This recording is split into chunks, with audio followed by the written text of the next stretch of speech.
चलिए, इसमें हम लोग जो देख रहे थे, आज क्लास को आगे की ओर बढ़ाएं। पिछले क्लास में आप जो देखे थे, आज उसको पूरा हम लोग सुनते हैं। कहानी पिछले दिन लगभग सुन चुके थे। नाथसीवाद और हिटलर का उदय, यही चल रहा था। आज लगभग हम लोग इस बात को, इस लेसन को समझ लेंगे। अगले दिन कल ये लेसन खत्म हो जाएगा।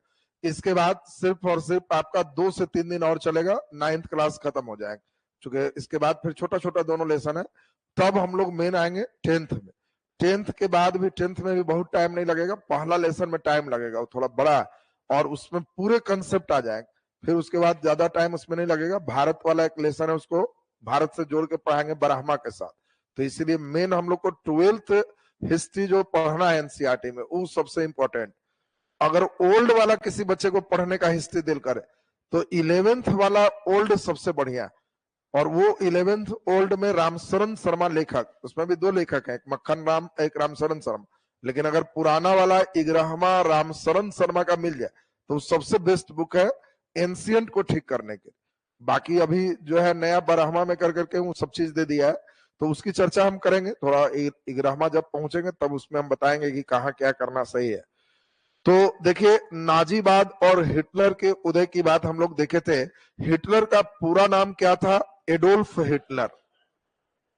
Adolf Hitler. तो आपसे पूछा जाए हिटलर का पूरा नाम, एडोल्फ हिटलर।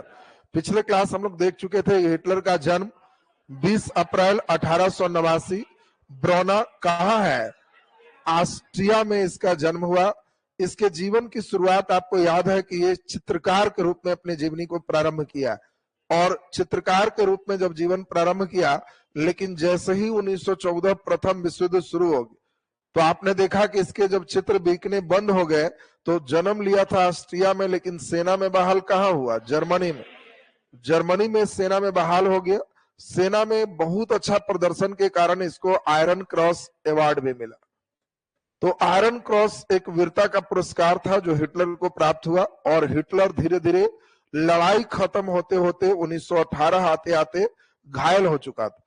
गोली लग गई थी, हॉस्पिटलाइज था, और हॉस्पिटल में ही इसे मालूम चला कि पूरे हर सिस्टम खराब हो चुका है और हम लोगों के साथ एक अपमानजनक संधि की जा रही।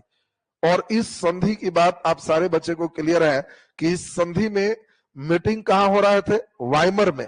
और वाइमर में आपको याद है कि एक संसद, जर्मनी संसद का नाम क्या था? राइखस्टैग। और राइखस्टैग में ये हुआ कि इसमें लोगों को सदस्य बनाए जाएंगे, और यही सदस्य बना करके, हेड बना के, उसके चांसलर से 28 जून 1919 जबरदस्ती वर्साय की संधि कर दी गई। तो एक कंपटीशन का अच्छा प्रश्न है, वर्साय की संधि किस देश के साथ हुई? तो जर्मनी। अब इस सब ध्यान से समझना है, जर्मनी के साथ वर्साय की संधि की गई। इस संधि के बारे में ही कहा जाता है कि इस संधि में ही द्वितीय विश्व युद्ध के बीज छिपे थे। इस संधि के द्वारा एक ऐसा बीज बोया गया जो धीरे धीरे द्वितीय विश्व युद्ध रूपी वृक्ष में बदल गए। कारण ये जर्मन के साथ किया गया एक अपमानजनक, एक तरफा समझौता था। सारा देश मिल करके जर्मन को नोच के रख दिए। और आपको हमने समझाया था कि यह देश था जर्मनी, बगल में कौन था? फ्रांस। इसमें किया क्या गया? जितने इसके पनडुब्बी थे, खान थे, अमेरिका लेके चला गया। इस पर 6 अरब पाउंड का जुर्माना लादा गया। उतने पैसे भी इसके पास नहीं थे। फिर हम लोगों ने देखा कि इसके कुछ क्षेत्र को भी इससे, जर्मन से पोलैंड को अलग कर दिया गया, इसके कई एरिया को भी अलग कर दिया। इतना ही नहीं, इसके कुछ खान, इधर का जो क्षेत्र था राइनलैंड क्षेत्र, जर्मन का यह राइनलैंड क्षेत्र था, इसका निसैनिकीकरण किया कि इधर सेना भी नहीं रखना है, इधर देखभाल कौन करेगा? फ्रांस करेगा। फ्रांस के पेरिस में ही राष्ट्र संघ का मुख्यालय बनाया गया, जिसकी ड्यूटी थी कि अगला लड़ाई न हो, और इसको भी जबरदस्ती सदस्य बनाया गया कि तुम भी मेंबर रहे, हमारी हर बात को माने। जर्मन की सेना को 1 लाख तक सीमित कर दिया गया। इससे भी बड़ा खराब था कि इसके सभी खान पर 15 वर्ष के लिए फ्रांस का अधिकार दे दिया गया कि ढो ढो करके वसूल करो। याद है सब? इस अपमानजनक संधि से सबसे ज्यादा दुखी कौन है? हिटलर। और जब ये संधि हो गया तो इसके बाद हिटलर जब निकलता है तो वह एक पार्टी का सदस्य बनता है, German works party. German works party में धीरे धीरे उसकी ओहदा बढ़ती है और फिर उसने एक पार्टी बनाया, national socialist German works party. यही था राष्ट्रीय समाजवादी जर्मन कारगर पार्टी, और इसी पार्टी को शॉर्ट में क्या कहे, नाजीवाद। ये नाजी दल है और इस पार्टी के सिद्धांत को नात्सीवाद कहे। यानी चैप्टर जो शुरुआत था नात्सीवाद, वो हिटलर की पार्टी नाजी दल के अपने मैनिफेस्टो थे, उसके अपने सिद्धांत थे, जिसके सिद्धांत आपको हमने समझाया था, एक देश एक नेता, कोई लोकतंत्र नहीं। अब बताओ किसी देश के संसद भवन में हिटलर का फोटो टंगेगा?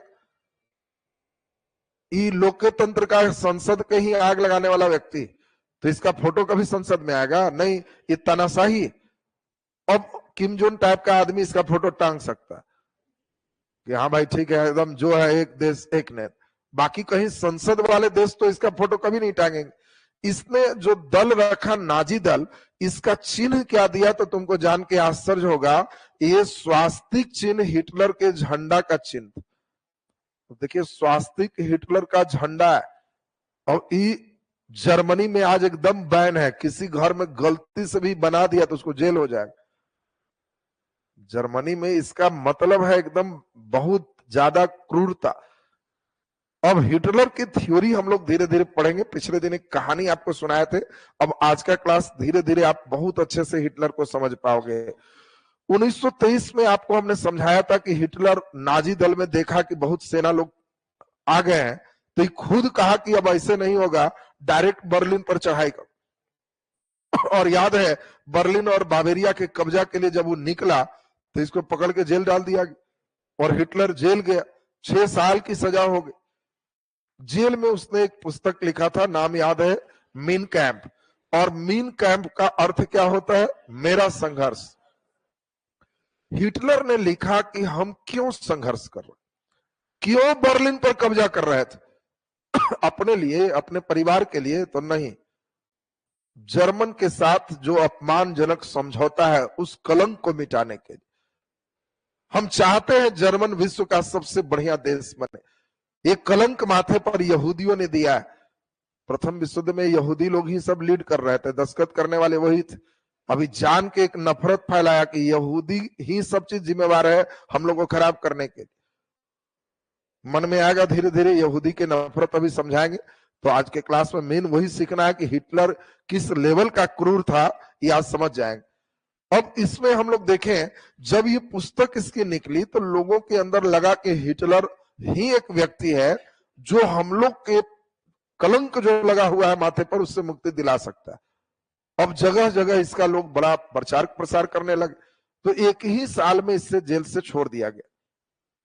क्यों छोड़ दिया गया? क्योंकि 1924 में जर्मनी की आर्थिक स्थिति खराब होने लगी थी और जबरन फ्रांस से 1-2 खान पर कंप्लीट कब्जा कर लिया था। तो हुआ कि ऐसे नहीं सुधरेगा, इस सबको निकालो तभी सुधरेगा। और एक ही साल में 24 में वो निकल गया। 24-25 स्थिति इतनी खराब थी कि अब आप समझ सकते हो कि इस समय 28 आते आते बताए थे कि जर्मन के सिक्का का नाम क्या था? मार्का। और $1 में 24,000 मार्का देते थे तो $1 होता था। माने अगर कहीं $1 में चाय है 1 कप, तो 24,000 सिक्का गिनेगा तो एक चाय मिलेगा 1 कप। अप्रैल से जब दिसंबर आ गया तो इतना ज्यादा सरकार नोट छाप दी कि मार्का की कीमत इतना गिर गया कि इन्फ्लेशन में हाइपर इन्फ्लेशन हो गया। 10 करोड़ मार्का गिनते तो 1 कप चाय होता, 3 करोड़ मार्का। तो धीरे धीरे हमने आपको समझाया था कि मार्का की स्थिति इतनी खराब हो गई कि चोर भी सामान लेके भागता था, मार्का नहीं, टोकरी लेके गया था। याद है ना कहानी? इतनी खराब स्थिति हो गई। अमेरिका ने एक योजना बनाया, डॉब्स योजना। अमेरिका को सहानुभूति आ गया, सब लेके गया और कहा कि ना उस दिन गुस्सा में थोड़ा ज्यादा टाइट संधि होगी, थोड़ा लूज करना चाहिए, अब इसको थोड़ा सा छूट दे। हम लोग थोड़ा चिढ़ करके उसके साथ संधि किए हैं जो थोड़ा गड़बड़, और एक योजना बनाया है डॉब्स योजना की थोड़ा सुधारेंगे। सुधारता क्या? 1929 में अमेरिका के ही जो शेयर बाजार मेन थे, जिसको हम लोग देखे थे वॉल स्ट्रीट। अमेरिकी शेयर बाजार का नाम क्या था? Wall street. भारतीय शेयर बाजार दलाल स्ट्रीट। बात सुनना, दलाल बोलेगा तो भारत और वाल बोलेगा तो अमेरिका। वॉल स्ट्रीट में ही गिरावट आ गई और 1929 में अमेरिका ही आर्थिक मंदी के चपेट में आ गई। अब इसी कारण इस सुधार की योजना, डॉब्स योजना विफल हो गई और अमेरिका से शुरू हुआ ये आर्थिक संकट पूरे यूरोप को ऐसा इस कदर जकड़ लिया कि जो यूरोप कभी कर्जा बांटता था वो बेचारा कर्जा मांगते फिर रहा। स्थिति इतनी खराब हो गई कि इससे भी ज्यादा हाइपर इन्फ्लेशन हो। आपको बताया था कि इन्फ्लेशन की स्थिति 29 में क्या है, लोग एक तराजू पर पैसा तो दूसरे तराजू पर लकड़ी, धीरे धीरे लोग पैसा से ही खाना बनाने लगे। छोटे बच्चे को केवल माँ का दूध नसीब है, बाकी दूध कोई पी ही नहीं सकता, इतनी कीमत बढ़ गई। इतनी ज्यादा स्थिति इन्फ्लेशन की खराब हो गई कि आपको बताया था कि ठेला पर पूरा लोड करके पैसा जाता था तो एक पाव रोटी आता था। एक ब्रेड के लिए ठेला ठीक करी और उस पर पूरा पैसा लोड करके ले जाइए तो उधर से एक ब्रेड मिलेगा। अब सारे लोग सोच रहे हैं कि भाई कैसे ठीक हो। उसी बीच हिटलर कहता है कि हम करेंगे, रोजगार चाहिए देंगे, प्लान है मेरे पास, चाहते हो कि एकदम ये सब संकट दूर हो जाए तो हम हैं। अब सारे लोग को जब दुख में है तो भाई जो बोलेगा लोग मानेंगे और इसीलिए सब अब धीरे धीरे हिटलर को चाहने लगे। अब चाहत इसी से समझ लो कि 29 के पहले हिटलर की पार्टी जब चुनाव लड़ी थी तो 100 वोट में 2.6% ही वोट मिला, 1000 में 260। हिटलर बुरी तरह हारता था। नाजी पार्टी लोगों के यहाँ जबरदस्ती रंगदारी टाइप में करते थे, वोट देना नहीं तो समझ लेना। तो लोग जी किया और टिपने समय समाजवादी को टिप दिया कि अभी नहीं जीता है तो समझा रहा, जीतेगा तब क्या करेगा। तो इसी कारण से इसको वोट नहीं मिलते थे। लेकिन 29 में जब आर्थिक संकट आया तब 32 में चुनाव हुआ। पहली बार सोचो कि जो 2.6% वोट ला रहा है उस 37% वोट लाया, लेकिन फिर कुछ सीट से गड़बड़ हो गई। राष्ट्रपति आपको बताए थे हिडेनबर्ग था और इस समय समाजवादी पार्टी फिर जीत गई और समाजवादी का हेड जियोलिटी था। इसी को हिडेनबर्ग बुलाए, लेकिन अब हिटलर कहा कि अब बर्दाश्त नहीं होगा, थोड़ा बहुत गवा रहा है, अब कब्जा ही उपाय। और इसीलिए हिडेनबर्ग जब जियोलिटी को बुलाए उस दिन चारों तरफ ही ऐसा हंगामा किया कि डर से ही नहीं गया। हिटलर को हारने के बाद भी हिडेनबर्ग ने चांसलर बना दी, लेकिन जियोलिटी इसीलिए खुश था कि हारे हैं तो हेड बन जाने से क्या हो जाएगा, बहुमत मेरे साथ। कोई योजना उस संसद में लाएगा राइक्सटैग में तो हम लोग पारित नहीं करेंगे तो हेड बन के क्या करोगे, तो तुम्हारे पास बहुमत ही नहीं है, पारित नहीं होगा। और इसीलिए शांत है कि क्या करेगा, कुछ नहीं करेगा। और इसीलिए आपको हमने समझाया था कि इनके मेन प्रचार मंत्री जो थे इनका नाम था गोबल्स। ये गोबल्स ऐसा हिटलर का प्रचार मंत्री था जो कहता था कि झूठ को इतनी बार बोलो कि लोग सच समझ ले, जब तक नहीं समझ रहा तब तक वो झूठ को बोलते रहो। बात समझ लीजिए, झूठ कभी सच नहीं हो सकता, ये पहले पढ़े थे। गोबल्स का कहना था कि एक ही झूठ को 1000 बार बोलो ना, वो अगला उसको सच समझ ले। अब एक व्यक्ति सोच लीजिए, गोबल्स का थ्योरी समझ सकते हो कि एक आदमी बेचारा बकरी लेके जा रहा था और उसके गोबल्स जैसे 20 आदमी मिल गए और हर चौक चौराहे पे थे, कहे बकरी बहुत बढ़िया है, तो कहे कि भाई इसको इतना झूठ बोलो कि बकरी छोड़ दे। तो हर चौराहे पर रास्ता गांव जाने समय अलग अलग चौराहे पे लोग खड़ा हो गए गोबल्स के चेला, और पहला ही चौराहे पे आए तो एक ने टोका कि कुत्ता बड़ा अच्छा है, कितना में कुत्ता लिए। वो देखा इधर, कहा कुत्ता, मुस्कुराते हुए आगे बढ़ा। फिर थोड़ा ही देर बढ़ा तो अगला आदमी कहा कि भाई जी कुत्ता बहुत अच्छा है, कितना में लिए। जब 20वां आदमी उसको टोक दिया तो वो कहा कि तब देखे में हमको गलती कुत्ते ही होगा, छोड़ दी। तो ये था गोबल्स का सिद्धांत। तो अब गोबल्स का मतलब समझ रहे हो ना, तो आपको यही चीज समझना, झूठ को इतनी बार बोलना है कि सच प्रतीत होने लगे।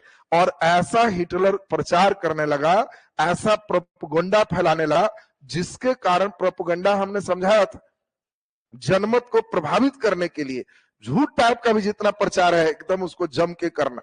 ये प्रोपेगेंडा, और इसी पर इसने जीत प्राप्त किया था। फिर भी हारा तो देख रहे हो जबरदस्ती जीता। जब वो जीत गया, यही 30 जनवरी लास्ट हुआ था 1933, हिडेनबर्ग इसको बुलाया कि आइए पदभार लीजिए। चांसलर बन गया। चांसलर बनने के बाद दुखी था हिडेनबर्ग कि समाजवादी पार्टी को बहुमत मिला है, लेकिन चांसलर उसको बनाया गया। अब सोच सकते हो कि 30 जनवरी का मतलब फरवरी हो ही चुका है। हेड बना और संसद भवन राइक्सटैग में ही आग लगा दी। और कहानी आप सुन चुके थे। आग इसने लगाया और पोस्टर में लिखवा दिया आपने कि मैं समाजवादी पार्टी आग लगा रहा हूं। बहुमत के बाद भी अगर हमको हेड नहीं बनाया जाता है तो ऐसा संसद किस काम का। सोचो, आग अपने लगाया और पोस्टर इसके नाम से लगा दिया। और अगले दिन खबर आया कि संसद भवन में आग लगा। हिटलर ने क्या अपना थ्योरी दिया कि संसद भवन लोकतंत्र की मंदिर होती, और मंदिर में आग लगाया है, इससे बड़ा तो कोई पाप है ही नहीं।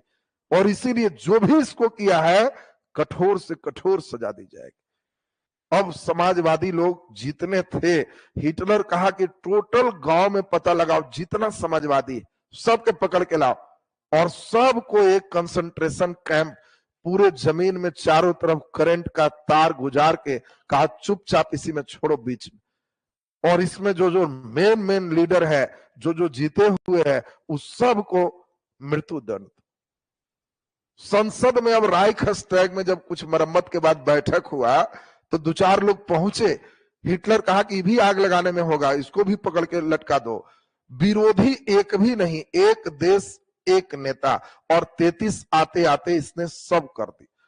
लोगों ने कहा कि इतना कैसे कर रहे हैं, तो वहां के अनुच्छेद 48 में राष्ट्रपति, इसमें जो चांसलर थे उनको विशेष पावर था।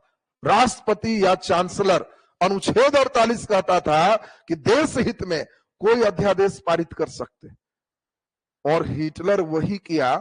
एक नया अध्यादेश इनबेलिंग एक्ट लाया कि अब जो हम कह रहे हैं वही होगा। एक देश में एक नेता, बिना विरोधी के सब चीज पारित हो।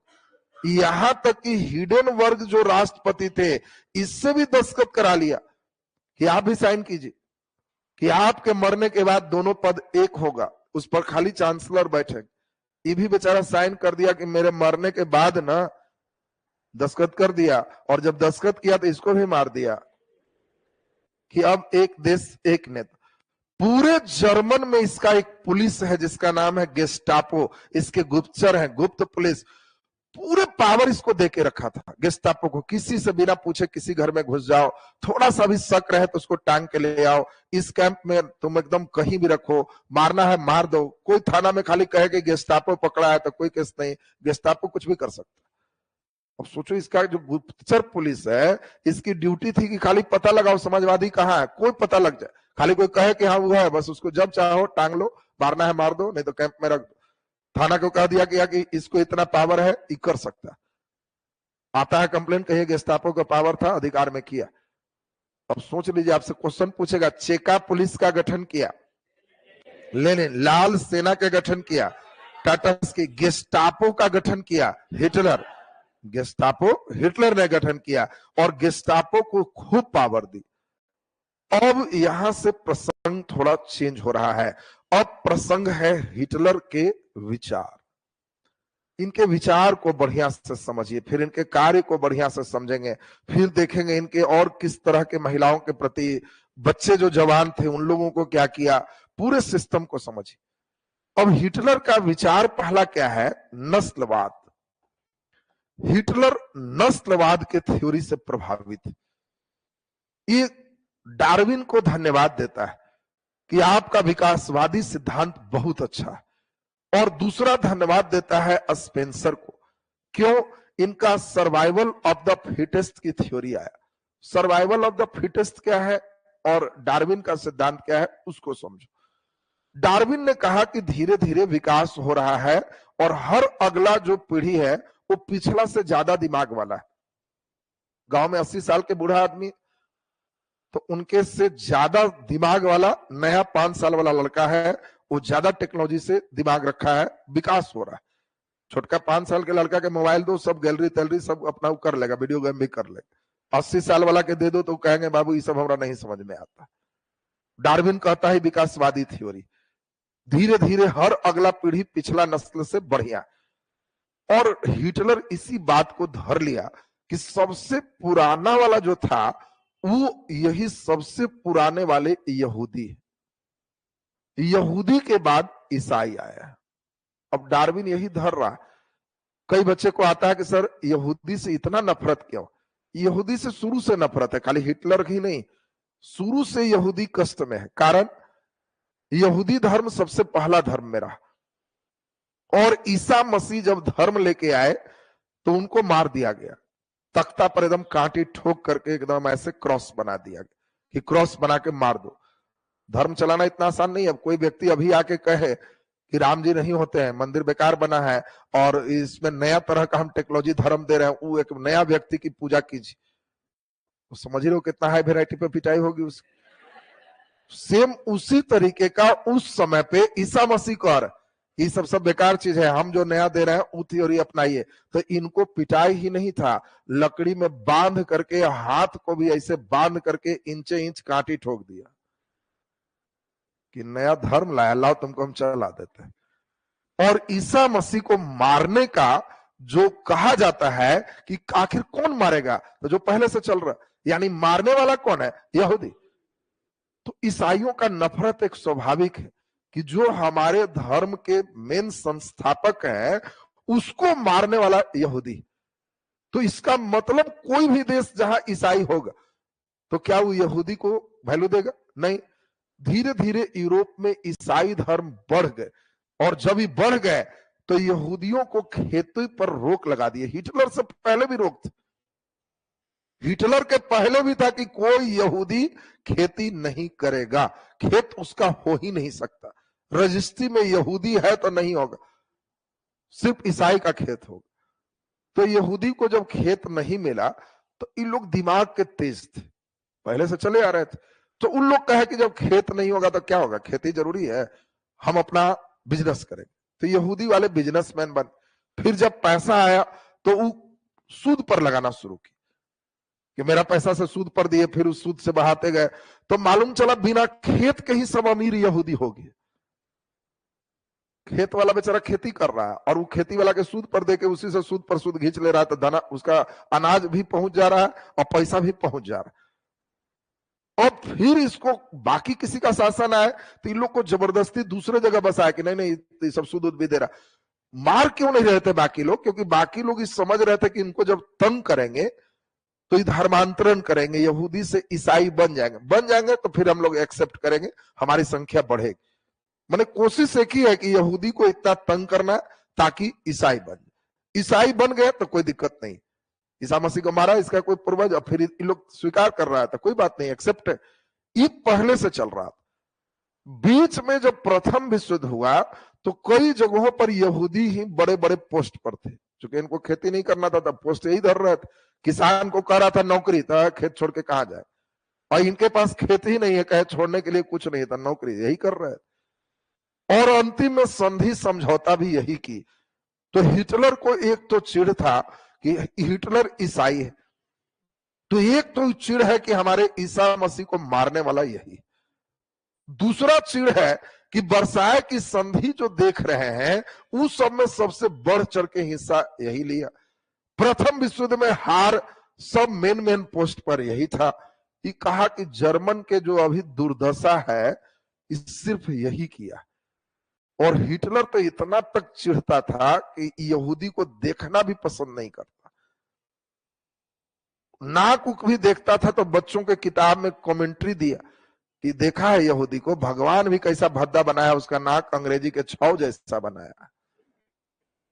कार्टून देता था कि बच्चे के अंदर यहूदी को देख के नफरत आए। इसके प्रति इतना नफरत भरे बच्चों को कार्टून दे, इसके प्रति एकदम जान करके एकदम खराब खराब शब्दों का किताबों में प्रयोग करे कि यहूदी के चाल देखो कैसा है। उसके चाल में भी किसी न किसी तरह का एक चालाकी गीदड़ वाला छिपा हुआ।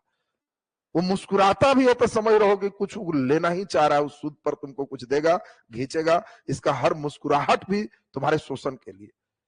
ऐसा ऐसा चीज उसने किताबों में लिखा। इसके लिए टर्म छुछुंदर वाला, चाहे अन्य खराब खराब जानवरों वाला, ये सब प्रयोग किए कि जो छुछुंदर है हर जगह बर्बाद करते रहेगा, गंद फैलाएगा, काटेगा, वही यहूदी। हिटलर ऐसा ऐसा करना शुरू किया कि इसको एकदम हम ठीक कर दे, खत्म कर दे। अब शुरुआत में, अब इसमें देखिए हिटलर धन्यवाद देता है डार्विन का कि आप कितना अच्छा थ्योरी दिए कि आगे वाला का ज्यादा ब्रेन होता है, नस्ल अच्छा है। तो यहूदी से बाद में ईसाई आया, तो मेरा नस्ल अच्छा है, तो ई नस्ल को रहने का अधिकार नहीं है, नस्ल खराब कर रहा है। देखिए बात समझ रहे हैं क्या कह रहा है? ये कह रहा पिछला नस्ल ही खराब है, क्यों? हम लोग बाद में आए हैं, बाद में आए हैं तो पहले वाले से अच्छा है। दूसरा इसने कहा कि वाह, स्पेंसर कितना बढ़िया बात बोले, सर्वाइवल ऑफ द फिटेस्ट, जो सबसे फिट है वही सृष्टि में सर्वाइव करेगा, जो फिट नहीं है लुप्त हो जाएगा। डायनासोर लुप्त हो गया, क्यों? सर्वाइवल ऑफ द फिटेस्ट में नहीं चला। कई जानवर हमारे कछुआ थे, बाकी थे, वो रह गए, क्यों? वो सर्वाइवल ऑफ द फिटेस्ट में संघर्ष करके रहे। तो इसने वही अनाउंस किया कि इस पृथ्वी पर वही सर्वाइव करेगा जो फिट है, और ये लोग जब पीछे है तो इसको रहने का भी अधिकार नहीं, फिट ही नहीं है। और अगर हम फिट है तो हम रहेंगे, ये फिट है तो ये रहेगा, लेकिन दोनों नहीं रहेगा, जो फिटेस्ट है वही रहेगा। और इसीलिए कौन फिट है एकदम तय हो। अब हिटलर इस समय यहूदी में एक से एक, चुके इनको जमीन नहीं था, तो इन लोग का अपना बाल बच्चे का एक ही ध्यान होता था कि खेती में करो कि पढ़ाओ, पढ़ाओ। खेत है ये नहीं है, अरे जिसके पास खेत है वो बाल बच्चा को शुरू से खेत में भिड़ाया रहेगा, जाओ आज खेती हो रहा है, धान रोपाएगा, चाहिए हो। इसके पास खेती नहीं, शुरू से तंग कर, ये अपना बाल बच्चा को पढ़ा रहा। तो यहूदी में जन्म कौन ले रहा है? सब विद्वान लोग। आइंस्टीन यहूदी है, इसी समय के फेज में आइंस्टीन भी जर्मन में ही पढ़े। अब समझ ही रहे हो कि हिटलर आ गया है तो आइंस्टीन क्या हो, आहिस्ते से भागे इंग्लैंड, नहीं तो धर के समझ ही रहे हो कि सर्वाइवल ऑफ द फिटेस्ट में उनको भी ठीक कर देते। आओ तुम क्या।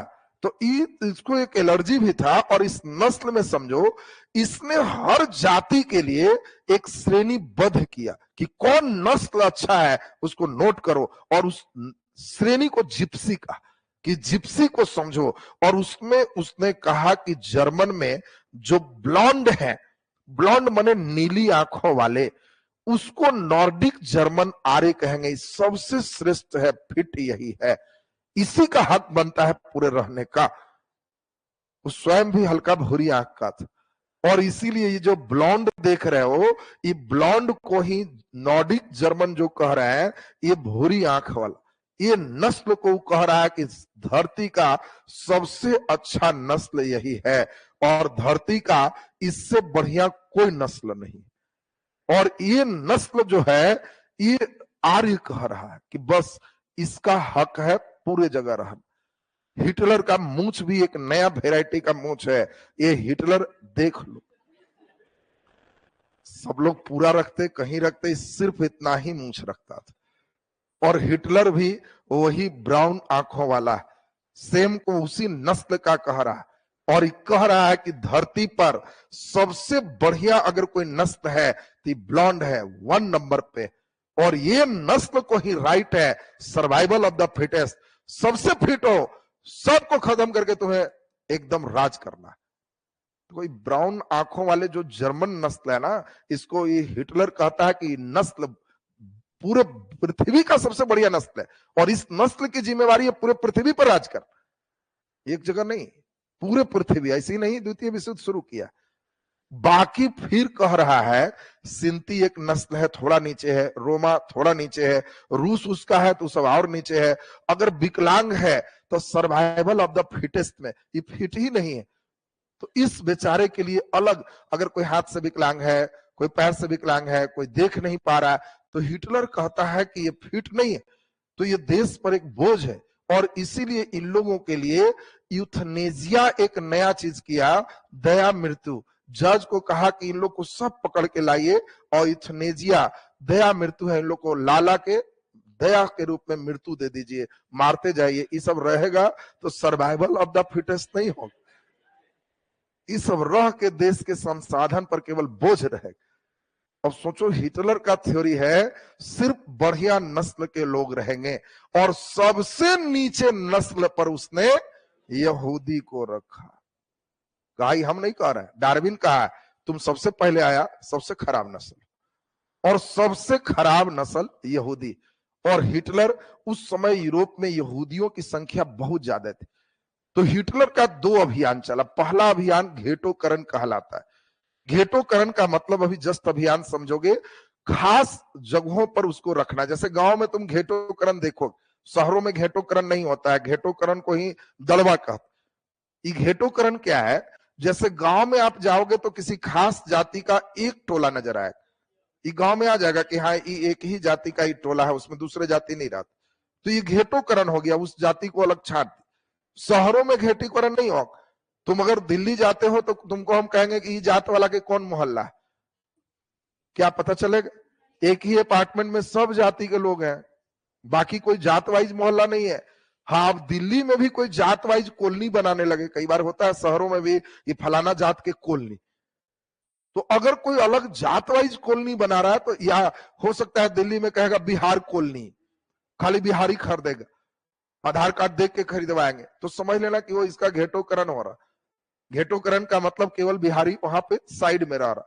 यही पहला चरण में हिटलर कहता है कि ई सब के तो दया मृत्यु दे दो, ई सबको एकदम साइड में रखो, पहले अलग मोहल्ला।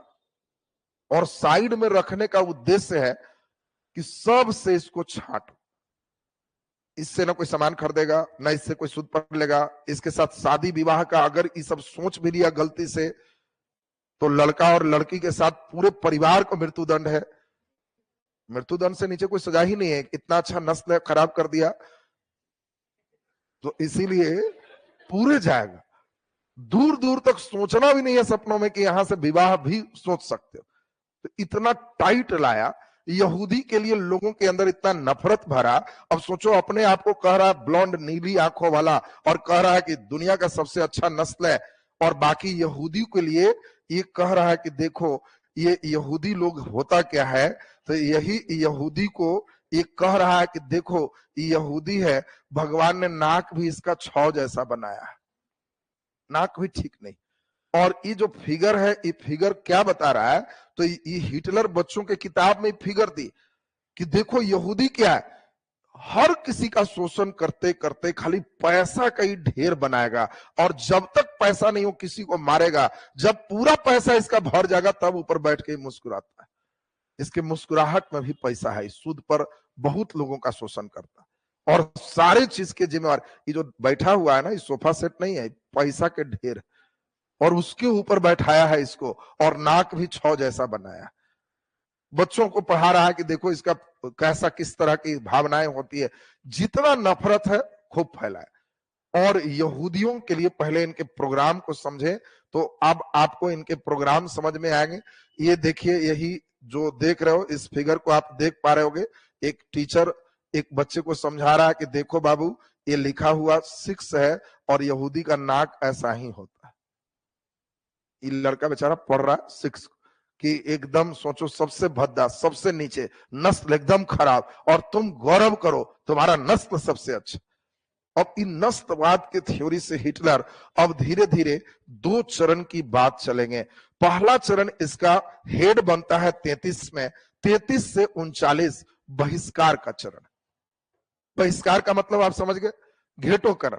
घेटोकरण का मतलब खास क्षेत्र में अलग करके रखना, और अलग करके रखना इसमें खास 38 आते आते यहूदियों के प्रार्थना गृह को सिनेगॉग कहते। ये एक अच्छा ऑब्जेक्टिव क्वेश्चन, तुम यहूदी के बारे में पढ़ रहे हो तो तुमसे क्वेश्चन पूछा जाएगा, यहूदी के प्रार्थना स्थल को क्या कहते।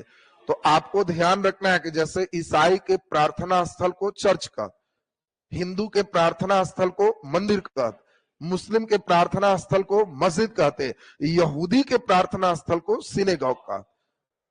अब 38 आते आते सिनेगॉग पर हमला होने लगा। यहूदी लोग को प्रार्थना करने से भी रोका गया। इतना नफरत, अब नफरत ही फैलाते जाए, तो जो लोग पढ़ रहा है वो लोग कहेगा हम अच्छे नस्ल का, तो इन लोग को देख के तो निश्चित रूप से लड़ाई होगी। और अलग जहां कॉलोनी है वहां भी हमला होने लगा। इनके जो धर्म ग्रंथ है उनको तोराह कहते, लोग तोराह को जलाने लगे। पूछा जाएगा तोराह तो यहूदियों का धर्म ग्रंथ है, सिनेगॉग यहूदियों का प्रार्थना स्थल है। 38 आते आते यहूदी पर जो हिटलर की नीति है वो और चेंज हुआ। बहिष्कार के बाद शुरू में तो कहा कि तुम मेरे साथ रहने लायक नहीं, शुरू में कहा कि भाई हमारे साथ लेवल का आदमी रहेगा, तुम लोग सबसे नीचे का है तो तुम लोग साइड में रहो, तुम्हारी अलग कॉलोनी होगी। उन लोग बेचारा वहां भी गया तो सब कोई इससे बिजनेस नहीं करेगा, सूद पर नहीं, सूद पर पैसा भी कोई ले लिया अच्छा नस्ल वाला तो उसको भी मार देंगे। इन लोग का कुछ नहीं, जमीन तो शुरू से बेचारा को नहीं। तो कई यहूदी बेचारा अपना हर चीज बेच बाच के फिर कुछ नहीं है भूखे मर रहा था। वहां घेटोकरण को ऐसा घेर दिया गया पुलिस का पहरा कि कोई इसमें नहीं जाए, लोग मरे तो भूखे मर रहा है। कई यहूदी अब उसी बीच में भागना सोच रहे हैं, पासपोर्ट जब्त कर लो, कहीं नहीं भागे। ये लोग भागेगा कहां, सब इन लोग को ठीक करेंगे। अब इन लोग को सोचिए इतनी यातनाएं दिए कि इन लोग का सिनेगॉग तोड़ना, तोराह तोड़ना, पार्क में कुर्सी लगता था तो वहां पे साफ लिखा रहता था कि यह कुर्सी पार्क में लगा है केवल आर्य के लिए, इस पे गलती से भी यहूदी मत बैठ जाना। तो सोचिए यहूदी के बैठना मनाई, कुर्सी पर लिखा रहता था।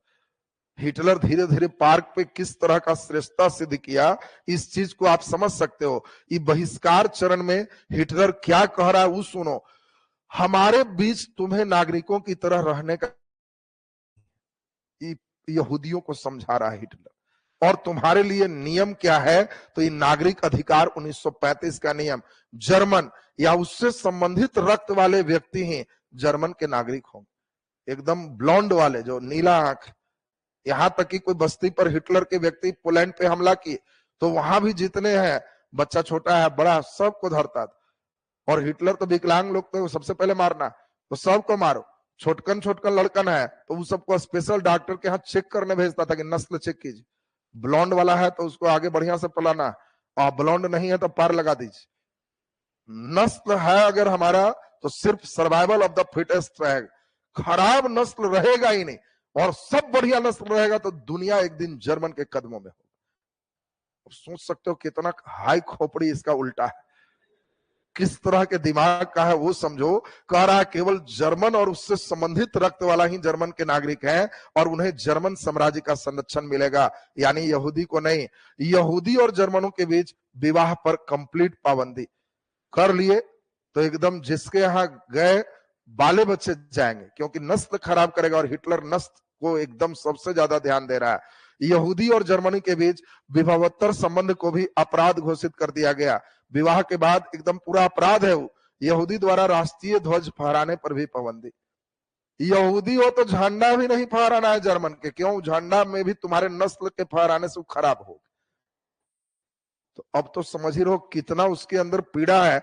तुम खाली अब साइड में रहो। लोगों को क्या कहा गया, यहूदियों के व्यवसायों का बहिष्कार करो। यहूदी क्या खेती में थे, नहीं, बिजनेस कर रहा, और ऐसा नफरत भर रहा है कि बिजनेस उसका नहीं चल।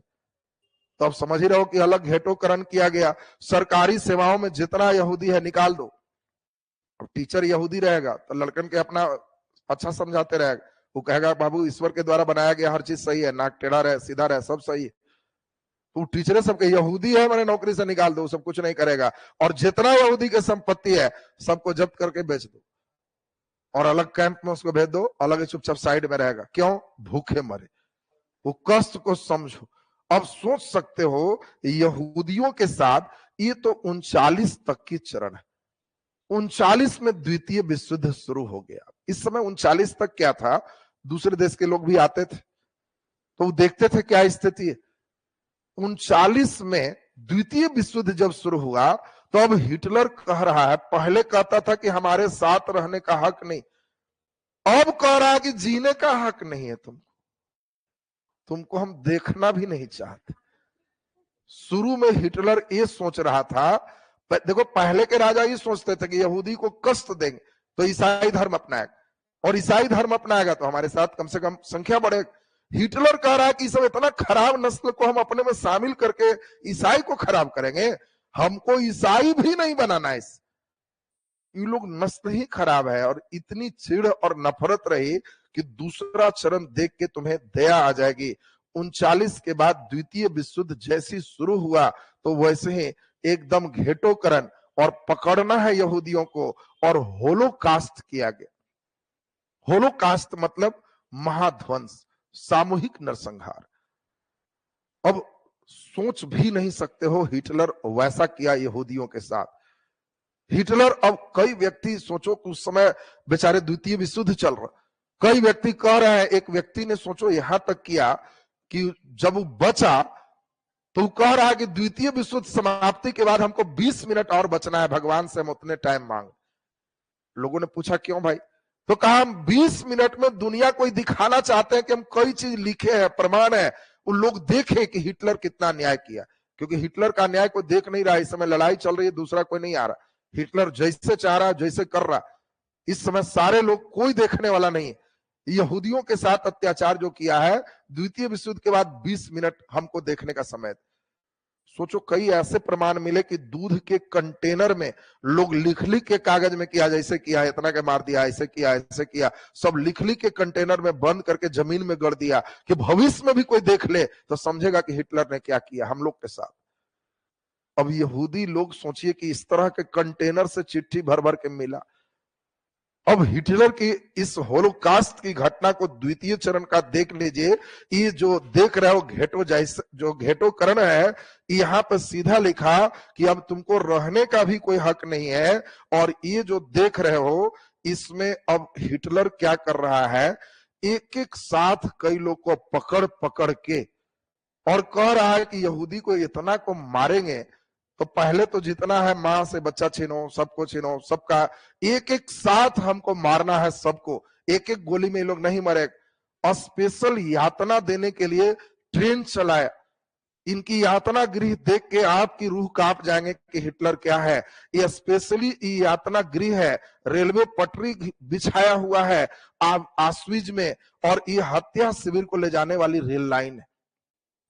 पूरे ट्रेन में भर के यहूदी को और इसमें ले जाइए, गेट खुलेगा, अंदर ट्रेन होगा, सबको उतारी और इस लाइन पर जिसको ले गए वहां पहुंचेगा। वहां पहुंचने के बाद देखिए ट्रेन की पूरी बोगी है, पूरे बोगी में भर भर के ले जाना है। और पूरे में ले जाने के बाद तब इन लोग की स्थिति क्या है, बच्चा माँ कराह रहे हैं, छटपटा रहे हैं, किसी का हाथ कबाड़ देगा, किसी का पैर कबाड़ देगा, किसी का चेक करेगा किस नस्ल का है, अगर ब्लॉन्ड है तब बचेगा, नहीं तो सबको मारना है। एक एक जगह इतने कष्ट में लोगों को मारे हैं कि 400 हड्डी, 500 हड्डी, 1000 हड्डी। इन लोग में, यहूदियों में माना जाता था हड्डियों का ढेर नरक में होता है।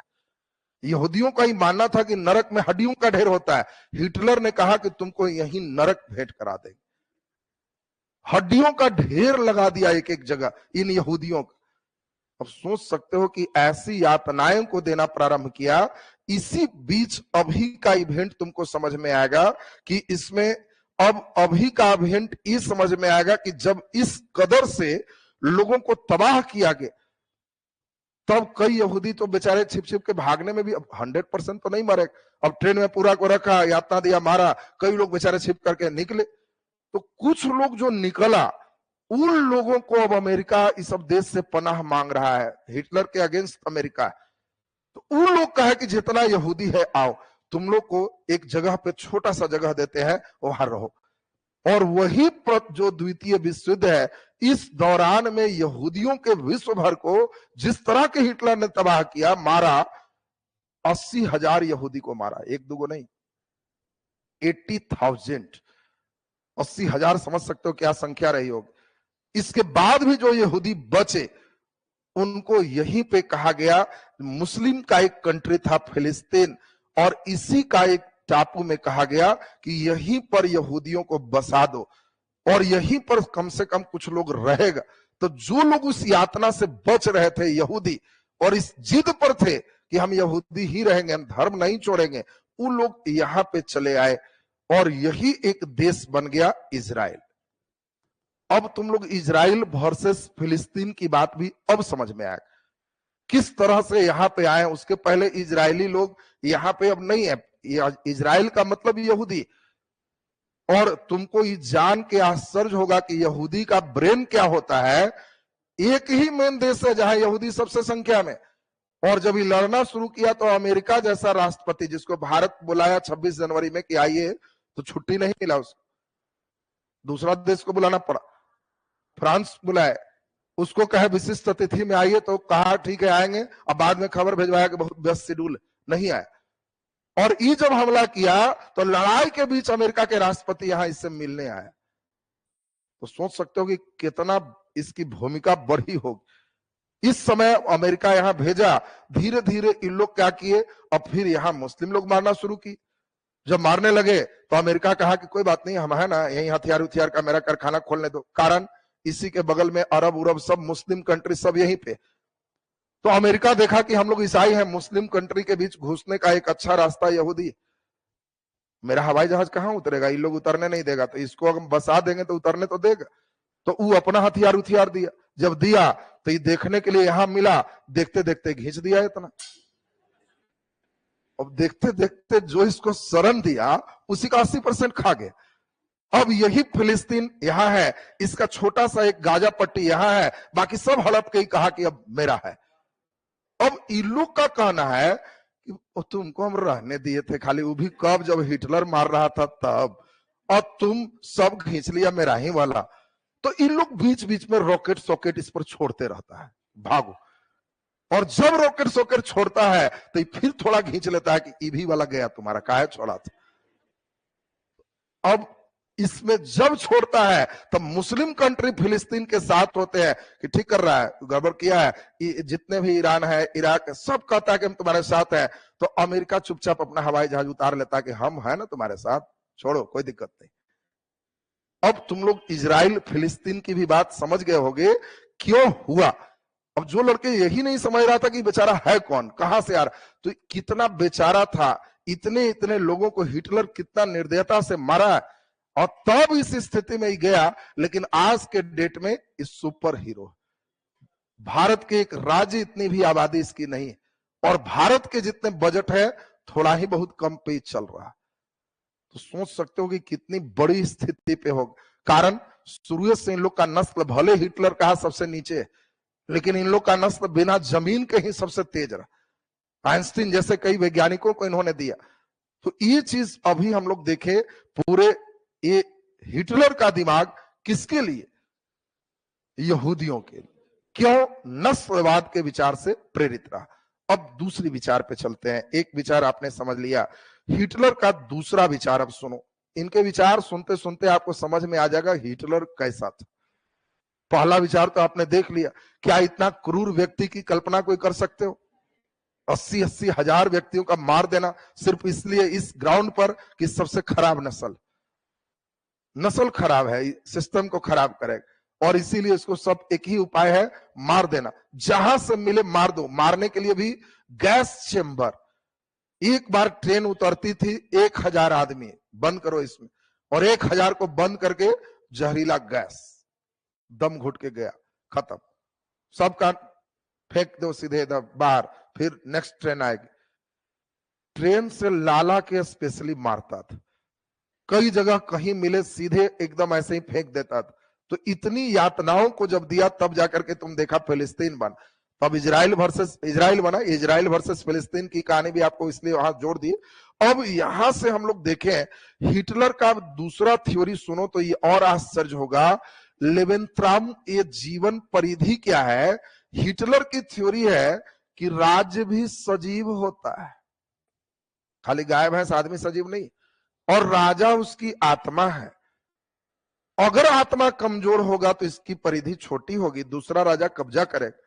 अगर आत्मा मजबूत होगा तो राज्य का क्षेत्र भी बढ़ता है सजीव की तरह, और धीरे धीरे बढ़ते चला जाएगा। राज्य के सजीव मान रहा है और कह रहा है कि राजा उसकी आत्मा है। अगर आत्मा दमदार है तो इस साम्राज्य की परिधि बढ़ेगी, और किसी भी देश को अच्छी स्थिति में लाने के लिए निरंतर लड़ते रहना चाहिए। इससे दो फायदा है, सेना मजबूत होता है, और सेना मजबूत के साथ साथ नए देश पर जहां कब्जा होता है उसकी संसाधनों से हमारे देश की आर्थिक स्थिति सही होती है। देखो वो हिटलर के मेन भाई निकलेंगे इटली में, मुसोलिनी, दोनों भाई हैं, मतलब बुद्धि के अनुसार। एक हिटलर का ऐसी बुद्धि है, और एक इटली में उसी तरह के बुद्धि का एक व्यक्ति आएगा, मुसोलिनी। वो भी हर बच्चे से प्रार्थना में एकदम ऐसे शपथ लेवाता था, बुलवाता था, Mussolini is always right, Mussolini is always right, obey believe and fight. Mussolini हमेशा सही कहता है, मान लो, विश्वास करो, लड़ाई करो, दिमाग मत लगाओ। अब सोच लो कि बच्चा लोग से इस तरह का एकदम कराता था कि हम हमेशा सही है, जो कह रहे हैं वो एकदम ठीक है। और इस थ्योरी पर अब तुमको क्या लगता है कि क्षेत्र वही रखेगा कि बढ़ाएगा? बढ़ाएगा। और यही बढ़ाने की कहानी हम लोग समझे, हिटलर ने अब धीरे धीरे कुछ काम भी किया। एक व्यक्ति है जिनका नाम है शाक्त। शाक्त बहुत बड़े अर्थशास्त्री थे। तो आपसे कभी भी क्वेश्चन पूछा जाएगा कि हिटलर ने अर्थव्यवस्था को सुधारने के लिए किसको रखा? शाक्त। और शाक्त ने कहा जर्मन सुपर हाईवे की रोड वोड खूब बनाइए।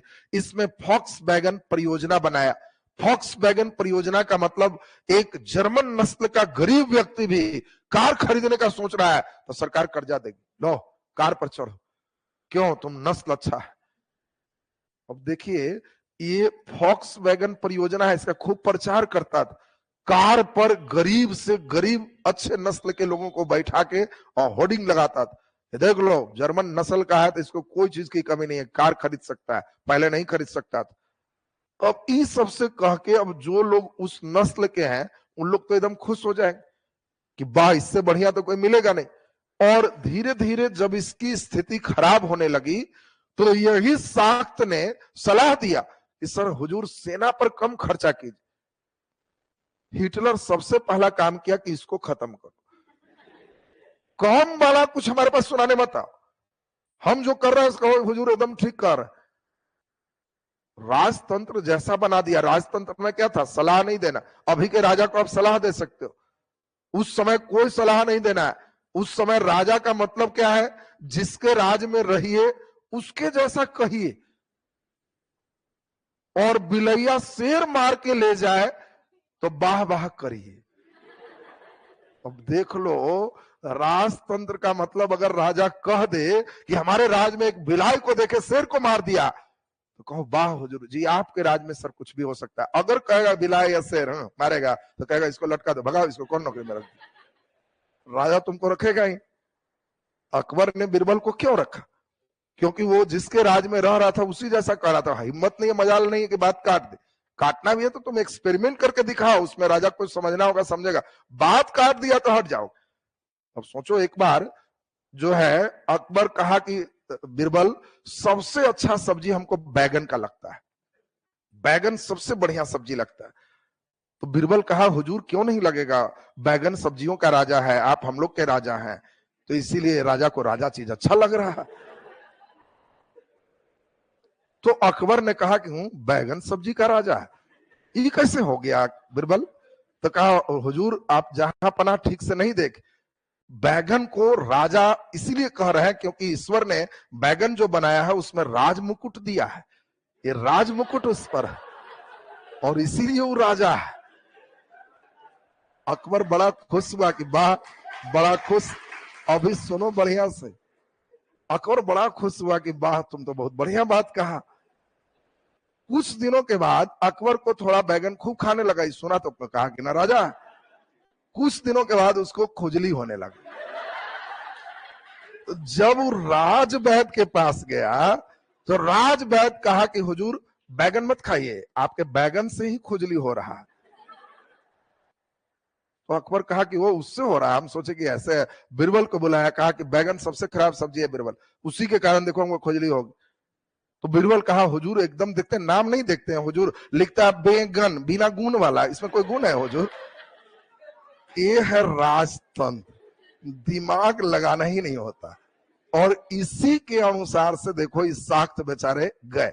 तो शाक्त अर्थशास्त्री में क्लियर रखना है। अब ध्यान से समझें, पिछले दिन आपको कहानी सुनाए थे, उस प्रसंग को आगे करें तो आप सभी को याद है फ्रांस के बगल में जर्मन, और जर्मन के राइनलैंड क्षेत्र का निसैनिकीकरण किया गया था कि सेना नहीं रखना है। 1936 में यही हिटलर सेना को कहा कि जाओ, एक चिट्ठी देके भेजा था, याद है? चिट्ठी में लिखा हुआ भी याद होगा। सेना पूरा घूम लिया और घूमने के बाद जब आया तो कहा चिट्ठी देखो क्या लिखा था, जल्दी भागा। लेकिन वो खोलने की जरूरत नहीं थी, कहा गया कि वो समझ गया, वो डर रहा। अब कोई आदमी कैसे, तुम्हारा बगल में खेत है, कहे इस पे खेती कोई नहीं करेगा, बहुत दिन हो गए। तो तुम कुछ नहीं किया, ट्रायल लिया, वो ट्रैक्टर वाला के बुलाया, कहा कि हल को ऊपर करके खाली इसमें गुजारो 2-4 बार। बोलेगा तो कुछ नहीं करना, कहना कि ऐसी गुजर न रहते, कहाँ जोत कहाँ रहे।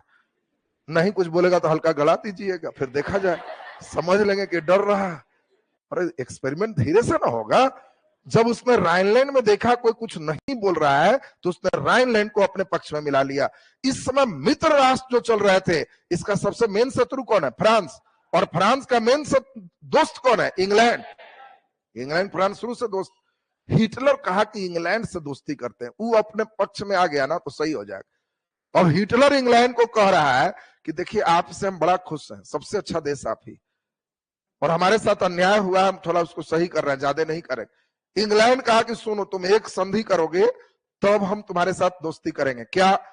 तो मेरा नौसेना मेन पावर, तो तुम ये लिख के हमको दो कि हम अपना नौसेना इंग्लैंड के 35% से ज्यादा नहीं रखें। ई वाला बढ़ा लोगे तब तो तुम हमसे टकराने सोच रहे हो।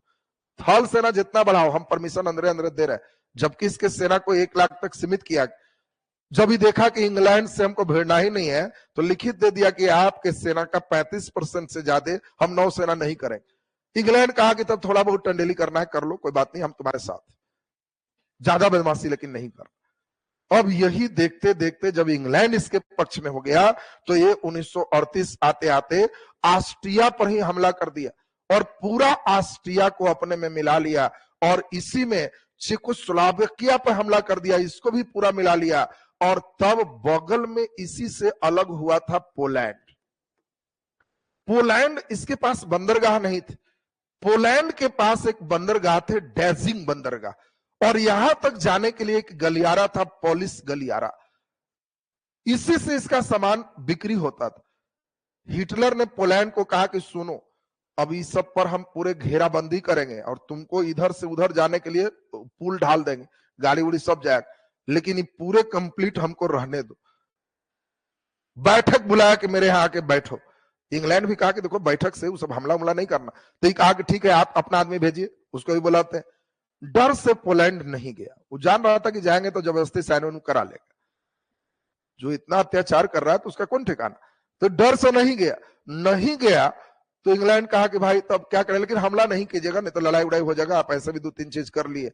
लेकिन हिटलर काहे के लिए सुने, 1 सितंबर 1939 बिना किसी को कुछ कहे, देखते देखते इसने पोलैंड पे हमला कर दिया।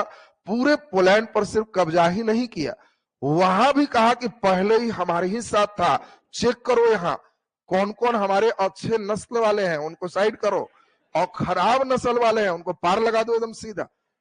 और वहां भी पूरे कत्लेआम करके रख दिए।